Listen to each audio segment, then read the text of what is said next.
Hello, my Bill 5000 Nation. Oh, my eye was itchy. How's everyone doing today? All right, we are back with Coffeehouse Crime.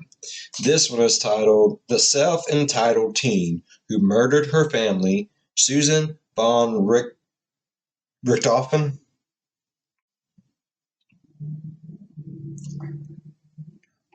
So let's go ahead and get into today's story.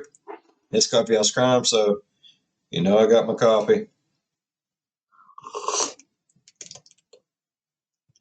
It's still hot. Oh. So grab your cup of coffee. Go ahead, turn the lights down low. Put on something comfy, colorful, something special. Let's get sad. I have a feeling it's going to be sad. Coffeehouse Crime sometimes just makes me want to go cry into my pillow. Entitlement. It may not be one of the 7 deadly sins, but it plays into a few of those unsavory behaviors. It presents itself in various forms and severities, yet most of us would argue that no prize is worth familicide. However, the main character in this story clearly missed this message.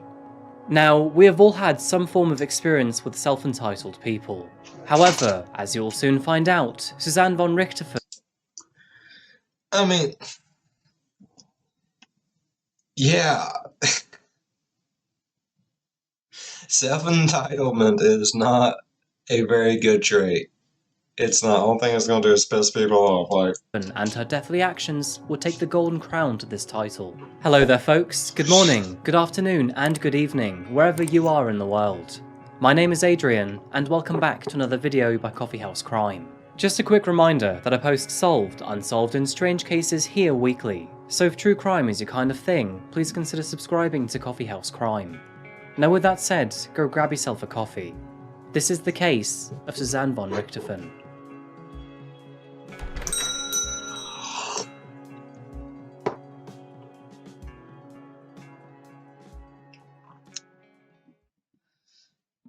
Much like other recent videos, this case brings us to another new country for Coffeehouse Crime. So in that regard, bom dia, Brazil. Welcome to the vast and colourful country of Brazil, folks. With just over 200 million residents spread over 3 million square miles, this country is immense by all standards. The Amazon rainforest covers more than 60% of the country. Often referred to as the lungs of the world, more than 3 million species live here, making it one of the most diverse places on Earth. But moving away from its gorgeous terrain, we set our sights on the megacity of Sao Paulo.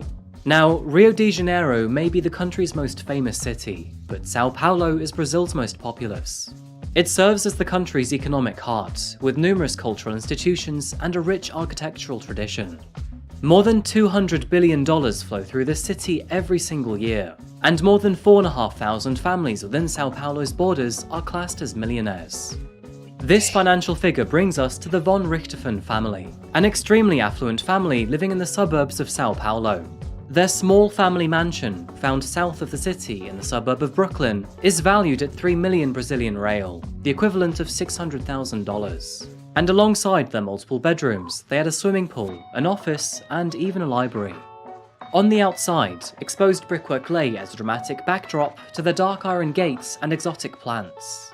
And found within these 4 great walls was the Von Richthofen family. Beginning with their father, Manfred Albert von Richthofen was a talented German engineer and the director of Dursa, a state-owned company which managed the many highways and roads leading out of Sao Paulo. His wife, Mauricia, was a psychiatrist in the local area. The two met while Manfred was studying civil engineering at the University of Sao Paulo, and it's reported that it was love at first sight. Her outgoing and friendly demeanour complemented his quiet and gentle nature. The two eventually married in the 70s. She was like, he's just like... And shortly after this, they began to think about having kids. It was in the year 1983 that the first child, Suzane Von Richthofen, was brought into this world. Suzane was born on November 3rd, 1983, and 4 years after this, her younger brother Andreas was born.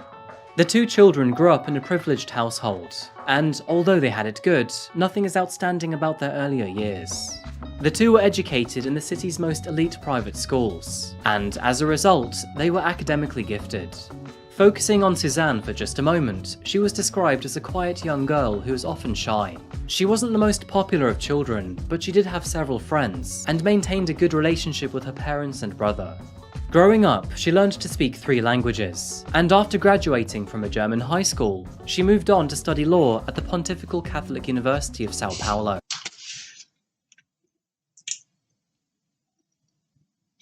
Almost sounds like a damn fairy tale. You live in a richy place, you got fancy stuff, and your kid speaks 3. I mean, it sounds like a freaking fairy tale. It's gonna go bad. And surely, if studying law, she would be a law-abiding citizen. Despite striving for a successful and professional future, she didn't actually have to worry about money, as, quite simply, her parents were loaded. Now, it's estimated that the Von Richthofen family's wealth sat around the $17 million mark. And to add to this, it is rumoured that Suzane's father had another 10 million euros embezzled in a Swiss bank account. And lucky for Suzane, but all of this money was planned to go to her as soon as she finished her studies, as the Swiss bank account was opened in her name.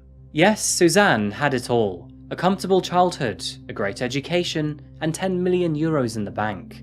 All she had to do was wait and be a good person. But this story sounds too easy for Coffeehouse Crime. And do you really think that's what she was going to do? We're moving forward to the summer of 2002. The relationship between Suzane and her parents had come to a rather bumpy road. And with Suzane 18 at the time, you can probably guess what this was about. Love, not money.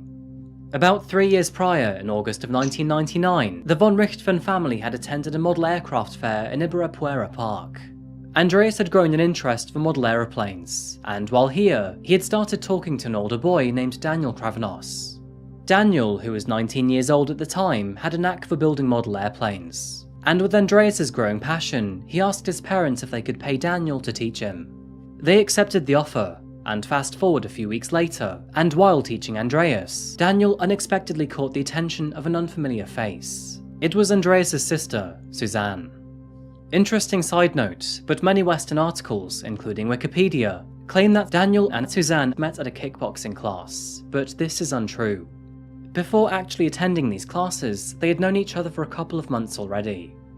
Daniel and Suzane would almost immediately hit it off. They say that opposites attract, and here is a perfect example.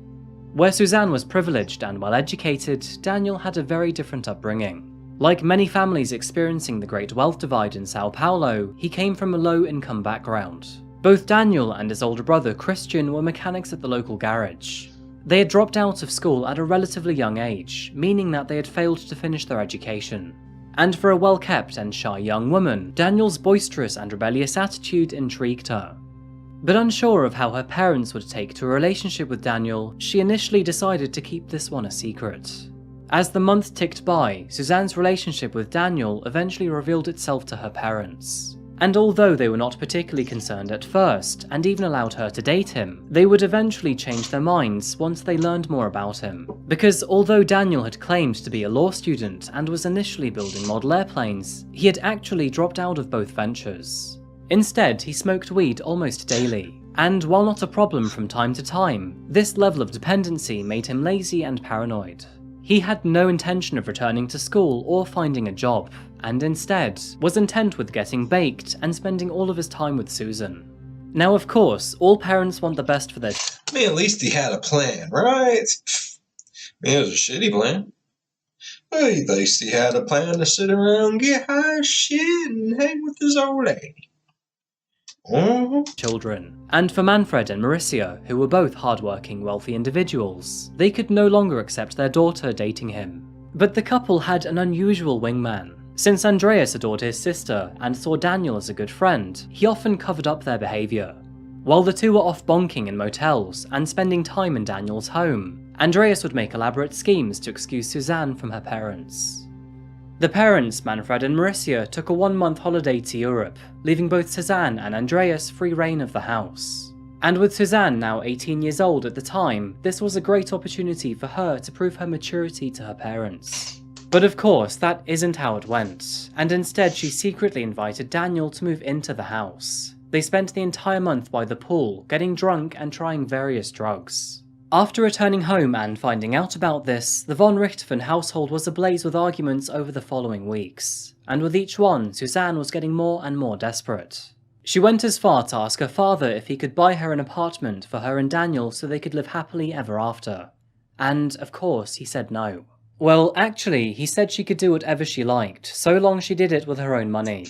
And with that said, he furthermore threatened to cut her off her allowance. Suzane was pissed, but eventually she accepted her defeat, or at least at face value, because in the background she was still dating Daniel. And what the two were planning behind the scenes was truly terrible. November the 1st, 2002. In the early morning hours, the street of Zacarias de Gois erupted with frantic screams. The sound of horror emanated from the Von Richthofen household, as what the children had discovered was blood-curdling.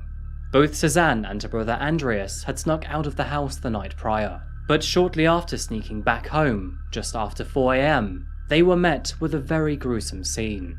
Their mother and father, Marisia and Manfred, were dead. Responding officers found both bodies in the main bedroom. They had been savagely attacked while asleep, and based on the items in the room, more than one method of murder was used. Marisia and Manfred had almost been beaten beyond recognition. Strangulation marks around the neck were visible. One seemed to have been waterboarded, and Marisia had a garbage bag around her head. It appeared as if the family had been robbed. Money had been forcefully extracted from a suitcase, and other areas which contained cash were now empty. But things didn't add up as officers began to look around the property through a more scrutinous lens. For example, the alarm system failed to notify their guard, who was stationed across the street at the time. And in fact, looking at it a little bit more, the alarm system had been disarmed, meaning their killers must have known the code. Additionally, the raided house seemed almost too neat for a crime scene. Papers in the office were thrown uniformly, not something a frantic burglar would do. And the list continued. There were no signs of forced entry, no electronic devices were stolen, and some rooms remained untouched. So, what exactly happened to the Von Richthofens? At first, nobody knew. The media were focused on Andreas and Suzane. Andreas was so upset that reportedly he struggled to breathe for most of the day. And although Suzane seemed upset too, she appeared to be very calm for a girl who had just lost her parents. So, police soon learned of their evening outside of the family home. At around 9 PM, Suzane snuck her brother out of the house to attend a LAN party.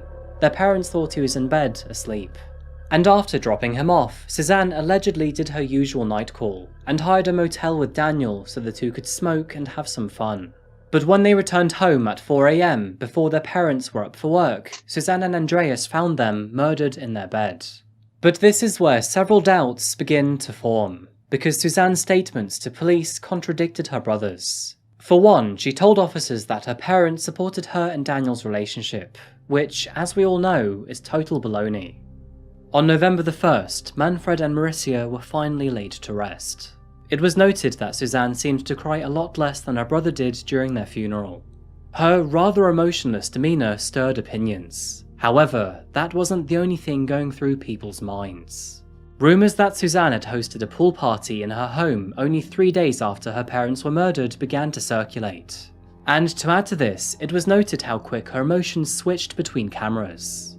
All of this made authorities rather suspicious. But what set them over the edge was an anonymous tip. A friend had come forward to report a rather suspicious purchase, as just days after their murders, a man had walked into a local motorbike store to purchase a Suzuki GSX. Now, okay, this wasn't necessarily dubious in its own right. Yeah.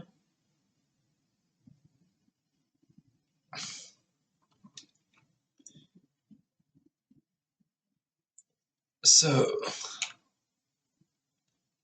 okay, I'm going. So what she said is her and her little brother, she snuck her little brother out to go to a party. She took her brother back home, and then her and the old dude went to the hotel, and then came back, and then her and the little brother found the dead bodies. That sounds shady as shit right off the bat, bro. But they paid for the entire thing up front, only using $100 bills. And furthermore, The one who had made this purchase was a man no other than Christian Kravanos, the man that we all know as Daniel's older brother. Those who knew of Daniel and Christian were rather skeptical of this purchase, as everyone knew that both of them were broke and drug addicts. So following this information, officers brought Christian to the local police station. They then began to press him on the issue, and despite the tough guy facade, he was actually very easy to crack. To their surprise, he admitted to murdering Manfred and Mauricia. And, even worse, Daniel and Suzane had helped him. According to Christian, both Suzane and Daniel had schemed to kill her parents so they could finally be together. And, better yet, so the two could live off the $17 million they would inherit. The other two were arrested immediately, and knowing that the evidence would eventually catch them, Suzane was next in line to confess. Daniel was next, but his statements differed from Suzane's. While she said that money was not part of the motive, he said it very much was. And despite the two of them very much loving each other, almost immediately after being arrested, they seemingly broke apart. Now, despite being taken into custody, Suzane was eventually let out of jail. Nothing shows you who truly loves you until you commit murder together and go to prison and face a lot of shit. You won't know who's got your back then, Bob. Until her trial began almost 4 years after the crime. While allowed to walk free until her trial, Suzane agreed to an interview with local media. During the recording, she cried, blamed Daniel for everything that happened, and claimed that he had destroyed her family. The interview gave a perception of a very distraught and broken young woman. Someone who seemed innocent, missed her mother and father, and was seemingly caught in the crossfire. And although the stunt was likely intended to improve her image, it would actually have the opposite effect. Unknown to her at the time, but a third-party camera had accidentally recorded her lawyer, guiding her to cry and act like a defenseless young woman in the interview. What followed was her acting on his every demand, proving that she was fake and disingenuous. Sobre o que falar do ex-namorado Daniel Cravinhos e como se comportar diante da câmera. Acabou, mais nada. Começa a chorar e fala, não quero falar mais. O que ele mandava sempre dizendo que se eu amasse era para fazer. E eu, pelo amor de Deus, não quero mais tocar nesse assunto que me faz muito mal. E chega. Quero, por favor. Nossa, ontem eu fiquei super ruim, foi super. Eu passei muito mal de noite, por favor. I'm also glad she chose a profession in law, because her acting skills are terrible. On July the 17th, 2006, Suzane, Daniel and Christian were put on trial for homicidio qualificado, the equivalent of first-degree murder in Brazilian law. While here, the jury was given the very fine details of what precisely happened on Halloween of 2002. In the late hours of October the 31st, Mauricia and Manfred were fast asleep. It was a Thursday, and both of them had been at work for most of the day. At 9 PM, Andreas snuck out of the house with Suzane. His intentions were innocent enough though. He attended a LAN party. But Suzane, on the other hand, had much more grievous plans. She returned home in her car with Daniel and Christian, and although the family security guard spotted her, he wasn't alarmed to see her. After arriving home, Suzane checked in on her parents to see if they were asleep, and once given the all clear, she then disabled the home alarm. Ushering Christian and Daniel into the living room, the men then equipped themselves with surgical gloves and hoods. Suzane sat on her parents' luxurious sofa, while Daniel and Christian headed upstairs with iron crowbars in hand.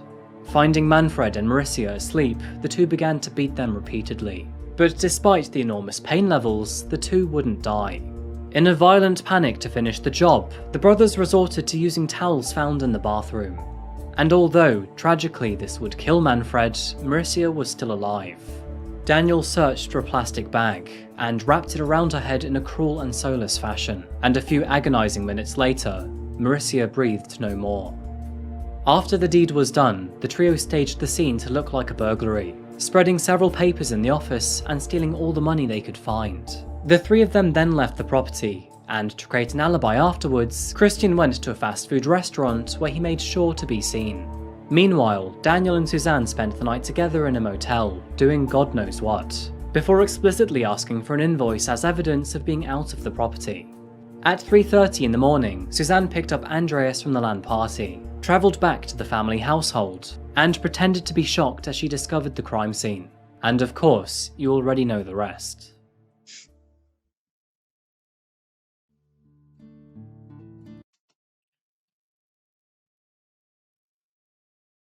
I mean, wasn't she set to get money anyways? What? Greedy little motherfucker. Like, damn. Did all that for love. For someone you really didn't even fucking love. Your parents would have loved you unconditionally no matter what. Like, and the dude that you were so obsessed with just turns his back on you just like you do him. Yeah. During her trial, Suzane blamed everything on Daniel. She tried to claim that he had constantly fed her a cocktail of drugs, and exploited her drowsy state to get her to agree to the murders. But on the other hand, the Kravanos brothers claimed that they were simply acting upon her wishes. They also claimed that her parents were alcoholics and abusers, and that they were simply trying to look out for Suzane's best interests. But to bounce back against this, both Suzane and her brother Andreas rejected these claims, and autopsies detected no alcohol in their bodies. Despite the Kravanos brothers' inconsistencies, Suzane was still not off the hook. In fact, the prosecutor, Roberto Tradelli, branded her as the mastermind behind the crime. She was further described as the perfect personification of the evil blonde, and that all she wanted to do was get her hands on the money and assets that her parents had worked so hard to obtain. In short, she wanted her freedom and independence without working for it. On July the 22nd, 2006, only 5 days after their trial began, Suzane, Daniel and Christian were all found guilty over the murders of Manfred and Marissa von Richthofen. Prosecutors called for 50 years behind bars, but sadly, none of the three would be given this much a sentence. Suzane and Daniel were sentenced to 40 years in prison, while Christian, on the other hand, was sentenced to 38 years for conspiracy. Now, as you would likely expect from a person so unruling, but Suzane has attempted to reduce or nullify a sentence several times. For example, in 2018, she asked for freedom, citing her egocentrism and personality disorder led her to the crime. Now, of course, this request was denied, as, no surprise, being a self-entitled brat does not excuse murdering your parents. Unfortunately, there were several sad twists in the aftermath of this case. For example, Suzane's brother Andreas never adequately recovered from the death of his parents. In 2017, 3 nervous neighbours had woken up in the middle of the night to find their homes had been broken into. Lying on the floor was a dishevelled man, and when officers arrived, he claimed not to be violent, only that he didn't care about his life and he was scared. The man was Andreas. He had been aimlessly wandering the streets with his family's heirloom in his hands, and he had scars all over his legs. He was admitted to hospital shortly after this. Much like Andreas's mind, the old family house lay frozen in time for many years after the murders. Abandoned, aging, and slowly falling into a state of despair. In the year of 2014, it was sold to unknown buyers, who painted the entire facade white. Not that you can tell this in Google Maps, as the building has mysteriously been blurred out in every street image. At least in my eyes, it feels like Andreas is the main victim here. He was destined for greater things, had an excellent education and professional life ahead of him, and had 2 very loving parents. But in the mere blink of an eye, he lost it all. His sister and friend were behind bars, and his mother and father were dead. It is no surprise that he fell into the darkest of corners of his mind. And although he was admitted at the hospital, it's unclear what he has done with himself since then. One of the craziest parts of this story is that, despite murdering her parents, Suzane is actually likely to inherit their money after she has served her time in prison. This means that, with a sentence of 40 years, she is likely to be free and a multimillionaire by the year 2042. Even now, both Suzane's and Daniel's sentences are being carried out in a semi-open regime. This means they are allowed out of prison for special holidays and even vacations. To make things worse, she has even been spotted at parties while on her holiday parole. This is one of the many interesting details I've learned about international court cases. Apparently, in Brazil, even murderous prisoners receive vacation. It's a shame that, unfortunately, their victims don't. So if I kill someone in Brazil and I go to prison, I can have vacations? Well, there you go, people. If you feel like committing a crime, go to Brazil. At least, when the humdrumness of prison is just getting too much, you can have a vacation. Are you fucking serious?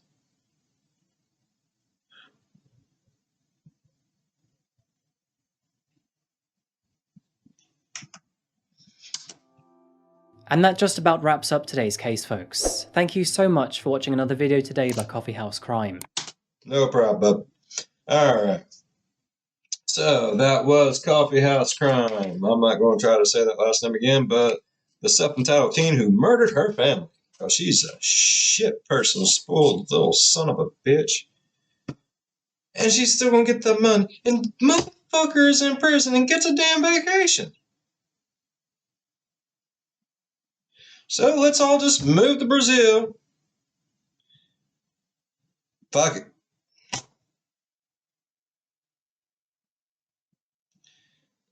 The only one that actually suffered was the brother. The only one. That poor guy. Oh my God.